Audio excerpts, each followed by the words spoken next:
உனக்கு தெரியும்ல, நான் ஐடியில் வேலை பார்த்துக்கிட்டு இருக்கிறேன். மாதம் 50,000 தான் சம்பளம். இப்போ தான் நான் போய் கீழே ஒரு டீ குடிச்சிட்டு வரேன். அந்த டீ கடைக்காரர் அண்ணன் வந்து மாதம் 5,00,000 லாபம் மட்டுமே எடுக்கிறாராம், எல்லா செலவும் போக. ஆமாம். அப்படி என்றா ஒரு சின்ன டீ கடையிலேயே அந்த அளவு லாபம் வாங்குறதுன்றா நிஜமாகவே நம்ம ஐடி வேலைக்கும் நம்ம பங்களிப்பு எல்லாமே வேற லெவல் தான் என்று தோணுகிறது. இங்கே 50,000 தானே தர்றாங்க, என்ன வேற லெவல்? ஆமாம், நிச்சயமாக. நம்ம ஐடிவில் பணியாற்றும் போது பல பெரிய பாரம்பரிய முறைகளில் வேலை செய்தாலும் அந்த டீ கடைக்கு போல நேரடியாக கணக்கில் லாபம் காட்ட முடியாது. சரி, இப்போ நான் வந்து பேசாமல் நான் என்ன யோசிக்கிறேன்னா, பேசாமல் வேலையை ரிசைன் பண்ணிட்டு ஒரு டீ கடை போட்டலான்னு இருக்கிறேன். நீ என்ன சொல்கிற? அது ஒரு ரவுண்டில் பல்லை போல ஞாபகம் கொடுத்துக்கோங்க. டீ கடை ஒரு கனவு மாதிரியே இருக்கு. நான் போட்டு டீ நீ குடிச்சிருக்கிறல்ல, நல்லா தானே இருக்கும்.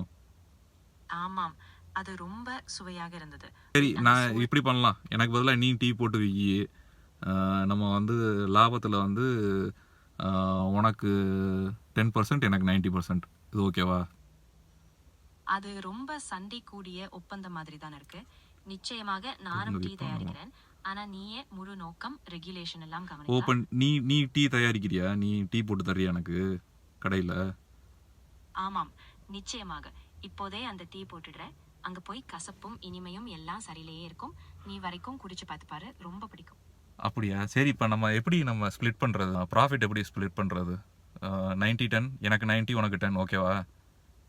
ஆமாம், நீயே முழு பங்கும் முதலீடு எல்லாம் எடுத்தது அவ்வளவுக்கு நியாயமாக தான் 90%, 10% என சீராக போட்டு விடலாம். அப்போதான் நம்ம கனவு டீ கடை நிச்சயமாக ரொம்ப நல்லா போகும். ஆமாம், நான் எனக்கு நியாயமாக தான் நான் இருப்பேன் நான் எப்போவுமே. சரியா? உனக்கு 10% ஓகே தானே? நீ அதை என்ன பண்ண போகிற 10% வாங்கி? ஆமாம், எனக்கு 10% போதும். அடுத்தது நான் அதை என் நெடுஞ்செயல் திட்டங்களுக்கு வைத்துக் கொள்ள முடியும். நிச்சயமாக நாமும் சேர்ந்து ஏன் எதுக்கு உனக்கு நெடுஞ்செயல் திட்டம்லாம்? அதெல்லாம் தேவையில்லை. நீ வந்து 95-5 வச்சுக்கோமா, நீ 5% வச்சுக்கோ. அதை வச்சு நீ நெடுஞ்செயல் திட்டம்லாம் பண்ணு, ஓகேவா? அது சரி, நீ சொல்வது நிஜமாகவே நல்லது. 95% நானும் ஏன் நான் எது சொன்னாலும் சரி சரிங்கிற நீ? என்ன எது நானும் ஒர்க் பண்ணுறேன்ல, எனக்கு 20% கொடு, 50% கொடுலாம் கேட்க மாட்டியா? ஆமாம், நானும் உண்மையிலேயே வேலை செய்றேன். அதை நான் மறக்க மாட்டேன். நிச்சயமாக நீ நினைக்கிறதை பற்றி சொல்லு. நாமே நியாயமான. சரி, உனக்கு என்ன நியாயமான பெர்சன்டேஜ் சொல்லு. உன்னோட பெர்சன்டேஜ் எவ்வளோ? சரி, இப்போ நான் நினைப்பது 30% எனில். ஏனெனில் நானும் கடையில் நேரடியாக வேலை செய்வேன். மற்றவை திட்டமிடுவதிலும் பங்கெடுப்பதும் இருக்கும். இதன் மூலம் நம்மோடு சரியோரு சமநிலை இருக்கும். 30லாம் தர முடியாது. சரி, எனக்கு புரிகிறது.